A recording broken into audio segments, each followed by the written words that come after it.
സംഘവേദി പടിഞ്ഞാറേക്കരയുടെ ആഭിമുഖ്യത്തിൽ SK കുട്ടേട്ടൻ സ്മാരക football tournament സംഘടിപ്പിച്ചു. മഹിളാ മോർച്ച ദേശീയ നിർവാഹക സമിതി അംഗം ML അശ്വനി ഉദ്ഘാടനം ചെയ്തു.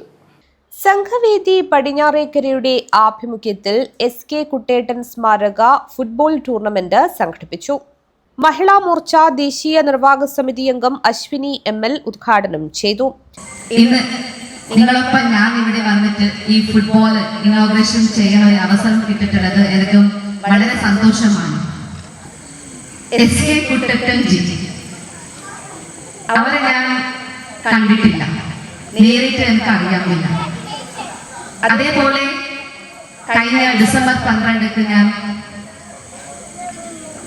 ഒരു പ്രോഗ്രാം ഇനോഗ്രേഷൻ ചെയ്തു. അവിടെ അതെയാണ് സ്ഥിതി. എനിക്ക് ബന്ധമില്ല, അടുത്തായിട്ട് നിനക്ക് അവരെ അറിയില്ല. പക്ഷെ അവരെ കുറിച്ചിട്ട് സ്റ്റഡി ആക്കിയിട്ടാകുമ്പോഴാണ് എനിക്ക് മനസ്സിലായത്, നമ്മുടെ പാർട്ടിക്ക് വേണ്ടിയിട്ട് നിഷ്കളങ്കമായിട്ട് പ്രവർത്തിച്ച മുതിർന്ന ഒരു ലീഡേഴ്സ് ആണ് ഇവിടെ നമുക്ക് ഉണ്ടായത്. സംഘാടക സമിതി ചെയർമാൻ NV ബാലചന്ദ്രൻ അധ്യക്ഷത വഹിച്ചു. Ward member Sheeba Umar, merchant association Kanhangad unit president Asif CK തുടങ്ങിയവർ സംസാരിച്ചു. വിനോദ് കുതിരുമ്മൽ സ്വാഗതവും രാജീവൻ പടിഞ്ഞാറേക്കര നന്ദിയും പറഞ്ഞു. ചടങ്ങിൽ ഫ്ലവേഴ്സ് ടോപ്പ് സിംഗർ മത്സരാർത്ഥി വൈദേഹിയെ ആദരിച്ചു. തുടർന്ന് പടിഞ്ഞാറേക്കര വനിതാ വേദി കൈകൊട്ടിക്കളി അവതരിപ്പിച്ചു.